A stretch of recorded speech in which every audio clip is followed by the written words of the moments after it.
My story with as a way of working with people begins in an HIV context in Southern Africa, actually. Like probably 15 years ago is when I first came into contact with SALT as a way of understanding, in my opinion, how to be with, in my experience and how I come to appreciate SALT, is that it's not something we do to people. We don't do SALT. we be SALT.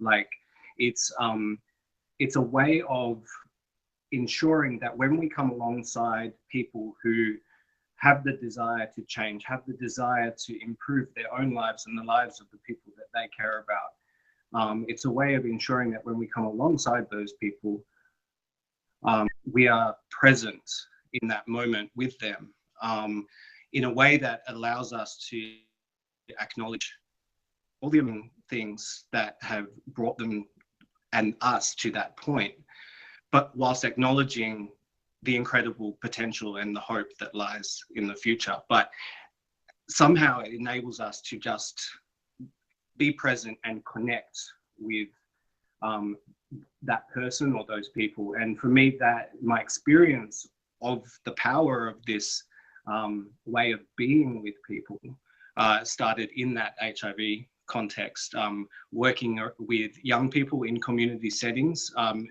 who are really looking to mobilize each other into leadership to respond to this to respond to this crisis in many of the communities.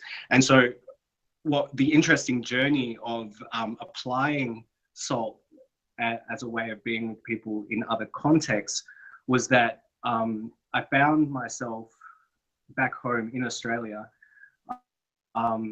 working with communities that had been affected or were at risk of being affected by wildfire. Southeastern Australia is one of the most fire-prone environments in the world, and we experience large-scale wildfires that and communities that I work with have experienced loss of life, loss of property, but also huge loss to the environment and to the landscape for which they feel a real close sense of identity with.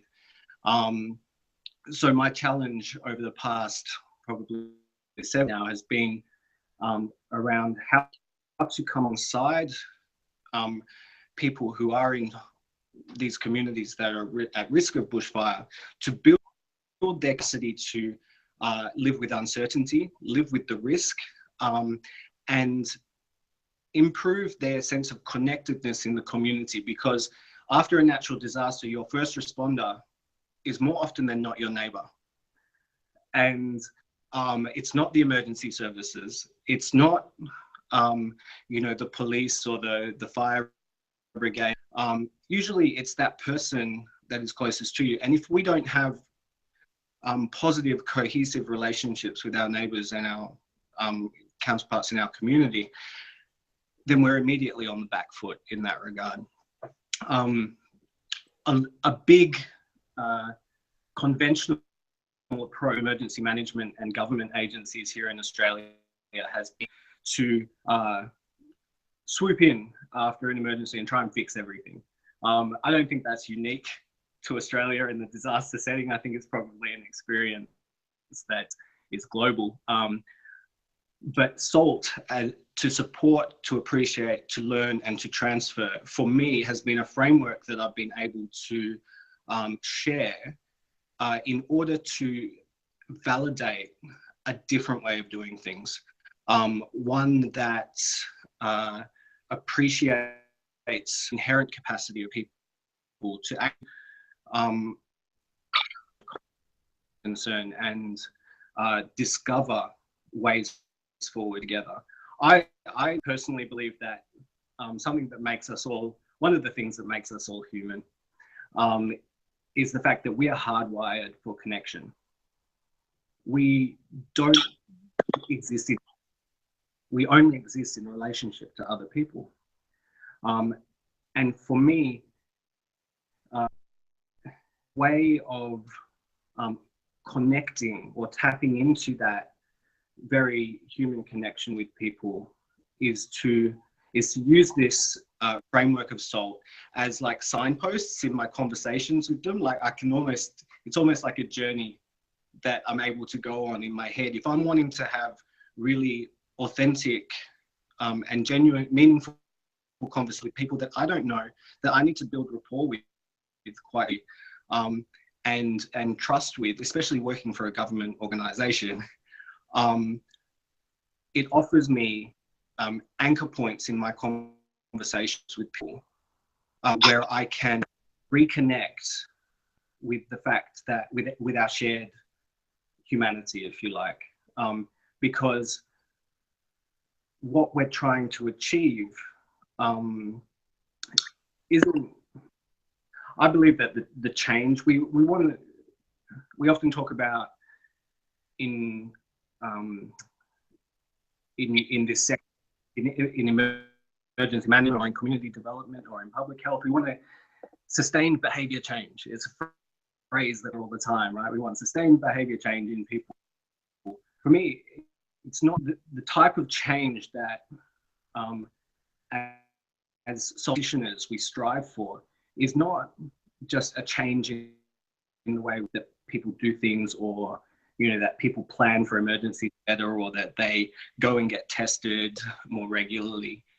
The change that SALT practitioners strive for, in my mind, is a transformational change.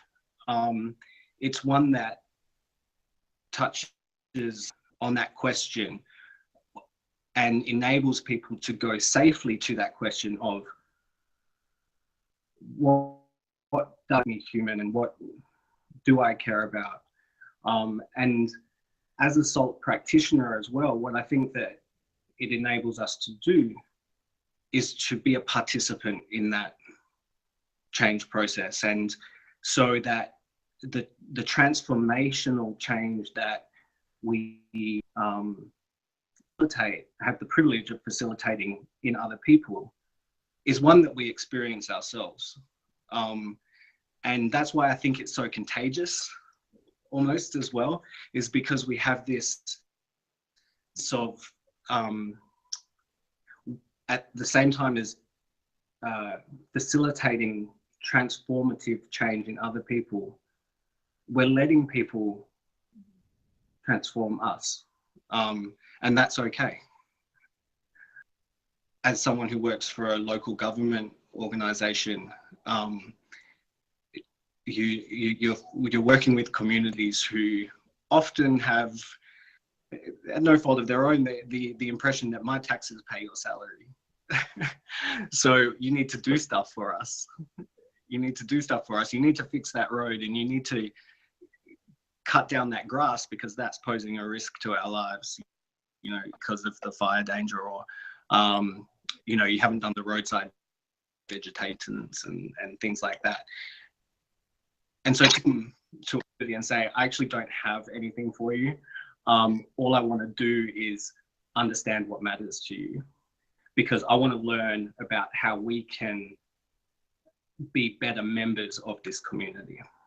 Because that's my entry point, is to say, what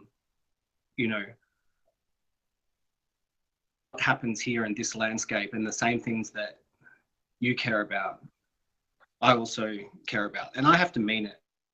I have to find, even though I'm not a resident in many of these communities, if I'm going to work in them, first and foremost, I have to find, what do I really care about in that place that I can use as a bridge between me and the people who call that place home every day.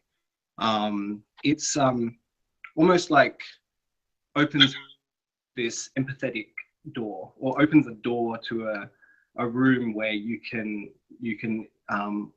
connect in a really empathetic way with people. And because another thing that for me as a practitioner, I believe makes us all human, is that at the end of the day, we just want to be understood. I just want to be understood. And if I feel understood, I feel empowered, I feel trusted, I feel respected. And the person that I sense understands me, I'm going to want to work.